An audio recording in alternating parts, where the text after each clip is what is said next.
YouTube ஒரு super market. என்னங்க சொல்றீங்க சூப்பர் மார்க்கெட் அப்படின்னு கேட்டீங்கன்னா, அட ஆமா, அதுதான் உண்மை. அதாவது இந்த வீடியோல கம்யூனிட்டி கைட்லைன்ஸ் அப்படின்னு சொல்றாங்கல்ல, அதை பற்றி தான் பார்க்க போறோம். அட இதைத்தானே அப்பயே அவர் சொன்னாரு, இது என்ன கம்யூனிட்டி கைட்லைன்ஸ் மறுபடியும் வராரு அப்படின்னு கேட்டீங்கன்னா, நான் வந்துட்டு இன்ஆத்தென்டிகேஷன் கண்டென்ட்டை பத்தி பேசியிருக்கேன். ஸோ நம்மளுடைய வந்துட்டு இந்த பத்தி பேசியிருந்தோம் இல்லைங்களா, அதாவது யூடியூப் பாலிசி வந்துட்டு அனுப்பியிருந்தாங்களே அதை பத்தி பேசியிருந்தோம். பட் நம்ம விளக்கமா அந்த மெயிலை பத்தி நம்ம பேசியிருந்தோம். பட் விளக்கமா கம்யூனிட்டி கைட்லைன்ஸ்லாம் என்ன அப்படின்றத நான் புரியுற மாதிரி இன்னும் உங்களுக்கு சொல்லல. ஸோ இத்தனை வருஷ காலகட்டத்தில் நம்ம வந்துட்டு ஒரு யூடியூப் சேனலை கிரியேட் பண்ணுறோம். யூடியூப் சேனலை கிரியேட் பண்ணி நம்ம அதில் வீடியோ போட்டுக்கிட்டு பணம் வருது நமக்கு. அந்த பணம் வந்துட்டு இருக்கக்கூடிய ஒரு நாள் திடீர்னு காலையில் எழுந்து பார்க்கும்போது நமக்கு அந்த யூடியூப்லேருந்து ஒரு மெயில் வருது. அந்த மெயிலில் கம்யூனிட்டி கைட்லைன்ஸ், நீங்கள் இதுக்கப்புறம் உங்களுடைய யூடியூப் சேனலை தொடர முடியாது அப்படின்னு ஒரு விஷயம் வந்துருச்சுன்னா என்ன பண்ணுவீங்க? நிஜமா சீரியஸாக சொல்கிறேன், என்ன பண்ணுவீங்க? அதாவது என்னடா இப்படி ஆயிடுச்சுன்னு இடிஞ்சு போய் உட்காருவீங்க. பிகாஸ் நானும் அந்த மாதிரி உட்காந்துருக்கிறேன். எனக்கு இதை பற்றிலாம் முதல்ல தெரியாதப்போ நான் அப்படி உட்காந்துட்டு இருக்கேன். ஏன் தெரிஞ்சே இப்போ இன்ஆத்தென்டிகேஷன் கண்டென்ட் அப்படின்றது ஒன்று உள்ள வரலையா?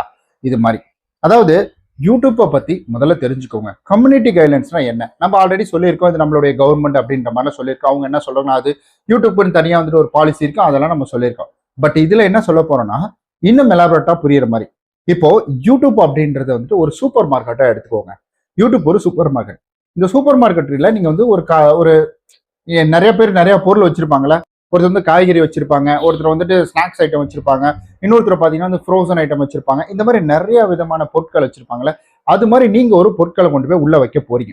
அப்படி உள்ள வைக்க போற பொருள் எப்படி இருக்குன்னா, நீங்க வந்துட்டு இங்க இருந்து வந்துட்டு ஸோ ஃப்ரோசன் ஐட்டம் எடுத்துட்டு போறீங்களா, ஆனா நீங்க ஃப்ரோசன் ஐட்டமா எடுத்துட்டு போகல. இப்போ நீங்க என்ன பண்றீங்கன்னா, இங்க இருந்து ஒரு கோழியை எடுத்துட்டு போயிட்டு அங்க போயிட்டு அதை சுத்தமா கிளீன் பண்ணி அதை அங்கிருந்தே நீங்க பேக் பண்றீங்க. ஸோ யூடியூப்க்கு இது பிடிக்காது. அதாவது வந்துட்டு அந்த மார்க்கெட்ல இதை ஒத்துக்க மாட்டாங்க. என்ன சொல்லுவாங்க, ஏங்க இங்க வச்சு எப்படிங்க கிளீன் பண்றீங்க அப்படின்ற மாதிரி. ஸோ அதாவது வந்துட்டு அந்த மார்க்கெட்டுக்கு சிக்கன் வேணும், ஆனா அந்த சிக்கன் எப்படி இருக்குன்னா, நீங்க ஃப்ரோசன் பண்ணி எடுத்துட்டு வாங்க, அதை எடுத்துட்டு வந்து இங்க கொடுங்க அப்படின்ற மாதிரி. அப்போ யூடியூப்பை பொறுத்த வரைக்கும் ஒரு இன்ஃபர்மேஷன் வேணும். அந்த இன்ஃபர்மேஷன் எப்படி இருக்கணும்னா, மக்களுக்கு பிரயோஜனமா இருக்கணும். மக்கள் பார்த்து ஐயோ என்னடா இப்படி இருக்கா அப்படின்ற மாதிரி தலையில கை வைக்க கூடாது. ஓ இப்படிலாம் இருக்கா அப்படின்ற மாதிரி ஆச்சரியம் தான் படணும். இங்க வந்துட்டு நீங்க சூப்பர் மார்க்கெட்ல அங்கேயே கிளீன் பண்ணி அங்கேயே கொடுக்கும்போது முகம் சொல்லிப்பாங்க. ஸோ என்னடா இங்கே இதெல்லாம் பண்றாங்க, இதெல்லாம் தெறிக்க விடுறாங்களே பிளட் ரத்தத்தெல்லாம் அப்படின்ற மாதிரி வந்து பயப்படுவாங்க. அப்போ ஸோ இந்த இடத்துல வந்துட்டு இங்க மார்க்கெட்ல அதை ஒத்துக்க மாட்டாங்க. எல்லாமே ஸ்மெல் வரும், எது சம்திங் நான் வந்து புரியுற மாதிரி சொல்றேன்னா அந்த மாதிரி யாரும் ஒத்துக்க மாட்டாங்க. அப்போ இங்க இருந்து உள்ள போகும்போதே நம்ம எல்லாத்தையும் ரெடி பண்ணிட்டு போகணும். அப்ப என்ன செய்யணும் நீங்க வந்துட்டு, ஸோ இதுல நிறைய விஷயங்கள் இருக்கு, அதுல தெளிவா ஒன்று சொல்றேன். அதாவது நீங்க சின்ன விஷயம் பண்ணுவீங்க, அதே யூடியூப்க்கு பிடிக்காது. இப்ப வந்துட்டு நான் என்ன பண்ண போறேன், இங்க இருந்து ஒரு மண்ணு மேடு, எங்க வீட்டுல வந்து கீழே வீடு வேலை பார்த்துட்டு இருக்காங்க. இப்ப நான் என்ன பண்ண போறேன், இங்க இருந்து அந்த மண்ணு மேட்ல வந்து குதிக்கலான்னு வந்துட்டு இங்க இருந்து மண்ணுல குதிக்கிறது வந்து வீடியோ போடுறேன். நான் வந்து 2வது ஃப்ளோர்ல இருந்து அங்க வந்து இது பண்றது. பட் ஆனா மண்ணு தான், அது ஒன்றும் ஆகாது அந்த இடத்துல. பட் ஆனா இந்த மாதிரி விஷயங்கள் அப்படின்றது தவறான விஷயம் தான். ஏன்னா இதை பார்த்து மத்தவங்க செய்வாங்க. இப்ப நீங்க நல்ல ஒரு சினிமாலாம் எடுத்துக்கோங்களேன். ஏங்க அவ்வளவு கோடி கோடியா கொட்டி படம் எடுக்கக்கூடிய சினிமாவில் எதுக்காக வந்துட்டு டிஸ்க்ளைமர் கீழே கொடுக்கணும்? அதாவது ஸ்மோக்கிங் இன்ஜூரியஸ் டு ஹெல்த் அப்படின்றது எதுக்கு அங்க வந்துட்டு கொடுக்கணும்? எதனால கொடுக்குறாங்க? ஏன்னா இதெல்லாம் ரெஸ்பான்சிபிலிட்டி.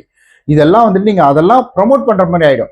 அதாவது புகைப்பிடிக்கணும், அப்போ நான் வந்துட்டு ஜாலியா அப்படியே செம்ம ஜாலியா அப்படின்ற மாதிரி.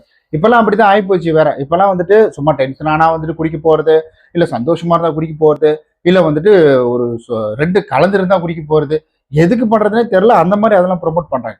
அதெல்லாம் ஜாலியாகி போச்சு. சோசியல் ட்ரிங்க்னு கொண்டு வந்துட்டாங்க. குடிக்கிறதே தப்புன்றது போயிட்டு சோசியல் ட்ரிங்க் அப்படின்ற மாதிரி வந்துச்சு. சரி, ஓகே. இந்த மாதிரி வந்துட்டு ஸோ அதுல ரெஸ்பான்சிபிலிட்டி எடுத்துக்க சொல்றாங்க. ஓகே நாங்க இந்த படத்துக்காக தாங்க பண்றோம், நீங்களாம் இந்த மாதிரிலாம் பண்ணக்கூடாதுங்க அப்படின்ற மாதிரி. சில யூடியூப் சேனல்லாம் பாத்தீங்கன்னா, அவங்க ஏதாவது ஒரு விதத்தை பொருள் எக்ஸ்ட்ரா உள்ள கொண்டு வந்துட்டாங்கன்னா, அப்போ வந்துட்டு அவங்க என்ன சொல்லுவாங்கன்னா, ஏங்க இதுக்கு எனக்கு சம்மந்தம் இல்லை, நான் ஜஸ்ட் என்னுடைய அனுபவம் நடந்தது தான் சொல்றேன் அப்படின்னு சொல்லுவாங்க.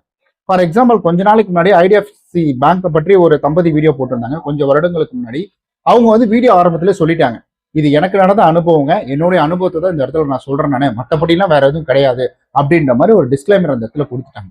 இப்போ எடுத்த உடனே ஏங்க இந்த வந்துட்டு இந்த பேங்கே இப்படிதாங்க, அதாவது இந்த பேங்க் இப்படிதாங்க, இவங்க எல்லாம் திட்டு பசங்க, இவங்க எல்லாம் ஏமாத்துக்காரங்க, இவங்க நம்மளை ஏமாத்தி பணத்தை பிடிப்பாங்க, என்கிட்டயும் அப்படிதான் பிடினாங்க, உங்கள்கிட்டயும் பிடிப்பாங்க. இது வந்துட்டு என்னன்னா, அவங்க வந்துட்டு பண்ண ஒரு சின்ன ஒரு மிஸ்டேக்காக அவங்க டோட்டலா எல்லாத்தையுமே தப்பு சொல்றது. அதாவது இப்போ ஒரு மனுஷன் வந்துட்டு ஏதாவது ஒரு தப்பு பண்ணிட்டான், இப்போ பிட் பாக்கெட் அடிச்சோன்னு வச்சுக்கோங்களேன், அப்போ வந்துட்டு டோட்டல் மனுஷங்களே இப்படிதான்டா.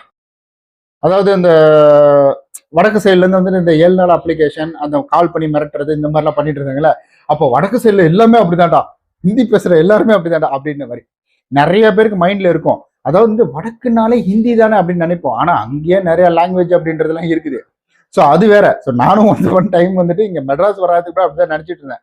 அந்த சைடு எடுத்துக்கிட்டா ஹிந்தி தான். இன்னும் என்ன நினைச்சிட்டு இருந்தேன்னா, ஸோ வடக்கு சைடுனாலே வந்து கிறிஸ்டின் தான் இருப்பாங்க, சாரி வந்து முஸ்லீம் தான் இருப்பாங்க போல அப்படிதான் நான் நினைச்சிட்டு இருந்தேன் நான்.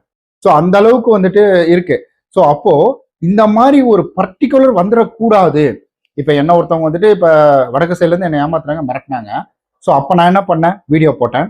அப்ப எனக்கு இந்த மாதிரி நடந்தது, இந்த மாதிரி ஒருத்தர் ஃபோன் பண்ணாரு, நார்த்ல இருந்து ஃபோன் பண்ணாரு அப்படின்னு ஒருமையில தான் பேசணும். ஒருத்தர் ஃபோன் பண்ணாரு, அவரு தான் பேசினாரு, அவரு தான் பண்ணாருன்னு நான் சொன்னேன். அதாவது வடக்குல இருக்கவங்களே இப்படிதான், அவங்க எல்லாருமே இப்படிதான், அவங்க எல்லாம் தப்பானவங்க அந்த மாதிரி கிடையாது. இப்ப உங்க பக்கத்து வீட்டுக்கு உங்களுக்கு ஒரு சண்டை வருது, அந்த சண்டை எடுத்து நீங்க வீடியோவை யூடியூப்ல போடுறீங்கன்னா வச்சுக்கோங்களேன், அதுல வர கூடிய வந்து சண்டை அடிச்சுக்கிறது, கத்துறது, இதெல்லாம் வருது இல்லைங்களா? அது எல்லாமே யூடியூப் வந்துட்டு ஏத்துக்கவே ஏத்துக்காது யூடியூப்.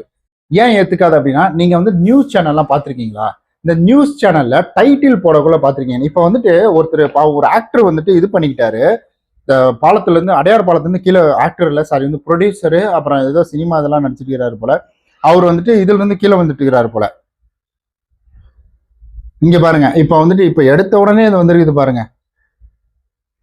இங்க வந்துட்டு இங்க போட்டிருக்காங்களா இந்த அடிச்சுக்கிற மாதிரி. இங்க பாருங்க, இந்த வீடியோவை நீங்க ஓபன் பண்ணீங்கன்னா அவங்க இது வரைக்கும் போகும், உடனே வந்து ஸ்டக் ஆயிட்டு வேற காமிப்பாங்க. இது வரைக்கும் போய் ஸ்டக் ஆயிட்டு வேற காமிப்பாங்க, இல்ல பிளர் பண்ணிடுவாங்க. இதெல்லாம் நீங்க என்ன நினைச்சிட்டு இருக்கீங்க? இந்த மாதிரி வந்துட்டு இவங்க எல்லாம் போட மாட்டாங்க, மக்கள் மேல அக்கறை கொண்டு இருக்காங்க அப்படின்னு நினைச்சிட்டு இருக்கீங்களா சில நியூஸ் மீடியாலாம்? அதெல்லாம் கிடையாது. சரி இருங்க, அடையாறு இப்ப லேட்டஸ்ட் நியூஸ் போடுறேன். Adyar news okay. இப்ப இவர் வந்துட்டு இருங்க, இவர் பேர் போட்டிருந்தாங்களே,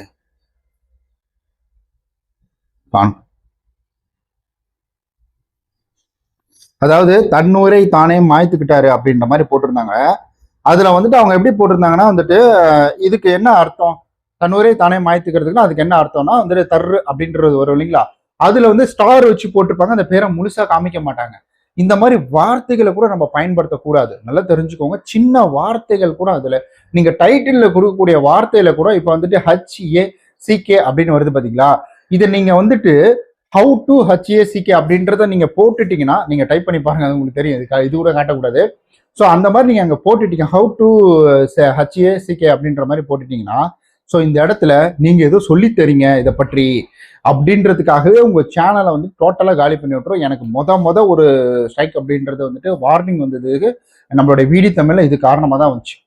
நான் என்ன பண்ணேன், விழிப்புணர்வு கொடுக்கறதுக்காக போட்டேன். அதில் ஹவு டூலாம் போடல. இந்த மாதிரி உங்களுடைய இதை பண்ணிட்டாங்கன்னா அதுல இருந்து எப்படி காப்பாத்துறது, உங்களுடைய மொபைலை காப்பாத்துறது, மண்டவோடலாம் வச்சுலாம் வந்து போட்டுக்கிறாரு டைட்டில்ல. அதை பார்த்து அது என்ன புரிஞ்சுக்கிச்சின்னு தெரியல, அது டோட்டலா தப்பா புரிஞ்சுக்கிட்டு டோட்டலா வந்து சோலையை முடிச்சு விட்டுச்சு. ஒரு தடவை வந்துட்டு வார்னிங் அப்படின்னு இருந்துச்சு. அது போகிறது நான் பட்ட பாடு வந்து ரொம்ப ஒரு மாதிரி கஷ்டமாயிடுச்சு. ஸோ இந்த மாதிரி ஒவ்வொரு விஷயங்களையும் நீங்க வந்துட்டு பார்த்து தான் பேசணும். தப்பான வார்த்தைகளை உள்ள போடுறது, தப்பான வார்த்தைகள் நீங்க வந்து பேசுறது, ஸோ தப்பான வந்து ஒருத்தர் சண்டை போட்டுக்கிற காமிக்கிறது, இல்லை வண்டி ஏதாவது உங்க வண்டி போய் இடிக்கிறது, அதை வந்து டோட்டலா அப்படியே ஓப்பனாகவே காமிக்கிறது, இடிச்சு கீழே விழுறது காமிக்கிறது, இந்த மாதிரி பண்ணீங்கன்னா இது எல்லாமே கம்யூனிட்டி கைட்லைன்ஸ்குள்ள வரும். நான் சொல்றேனே, சின்ன வார்த்தைகள் கூட வரும். மற்றவங்களுடைய வீடியோ தூக்கி போடுறீங்க, மற்றவங்களுடைய வீடியோ தூக்கி இதெல்லாம் பண்றீங்கன்னா அது எல்லாமே வந்து கார்பரேட் ஸ்ட்ரைக் இந்த மாதிரி தான் வரும். கம்யூனிட்டி கைட்லைன் அப்படின்றத நாங்க நல்லா புரிஞ்சுக்கோங்க. கார்பரேட் ஸ்ட்ரைக் வேற, ஸோ கார்பரேட் வேற, கம்யூனிட்டி கைட்லைன்ஸ் அப்படின்றது வேற, ஸோ இன்ஆத்தென்டிகேஷன் கண்டென்ட் அப்படின்றது வேற. இது நாலுமே வேற வேற. ஸோ நம்ம இன்னைக்கு பார்த்தது கம்யூனிட்டி கைட்லைன்ஸ் அப்படின்றது. கம்யூனிட்டி கைட்லைன்ஸ்னா யூடியூப்க்கு ஒரு சட்டத்திட்டங்கள் இருக்கு, அந்த சட்டத்திட்டங்களுக்கு உட்பட்டு தான் நம்ம வீடியோ போடணும். அதை தாண்டி நீங்க வந்துட்டு நம்ம இஷ்டத்துக்கு போடுறது அந்த மாதிரிலாம் போட்டுற முடியாது. நீங்க ஒரு நியாயத்தை சொல்றீங்கன்னா அதுல இலைமறை காய்மறையா தான் சொல்லி ஆகணும். யூடியூப்பை நம்ம பத்திரமா பார்த்துக்கணும்னா இந்த மாதிரி நிறைய விஷயங்கள் அப்படின்றது இருக்குது. இன்னும் நம்ம நிறைய தொடர்ந்து பார்க்க போறோம். ஸோ இதுக்காக நீங்க நம்ம சேனலை கூட இணைந்தே இருங்க. நம்ம டெய்லியும் நிறைய வீடியோஸ் அப்படின்றது வரப்போகுது. மதியம் ஒரு வீடியோ, ஈவினிங் ஒரு வீடியோ. ஸோ நான் எஸ்டர்டே ஒரு வீடியோ 2 வீடியோ பார்த்துருப்பீங்க. உங்களுக்கு பயனுள்ளதாக இருந்திருக்கும்னு நினைக்கிறேன். உங்களுடைய கருத்துக்கள் வரவேற்கப்படுகிறது. கீழே வந்துட்டு கமெண்ட் பண்ணிடுங்க. தேங்க்யூ.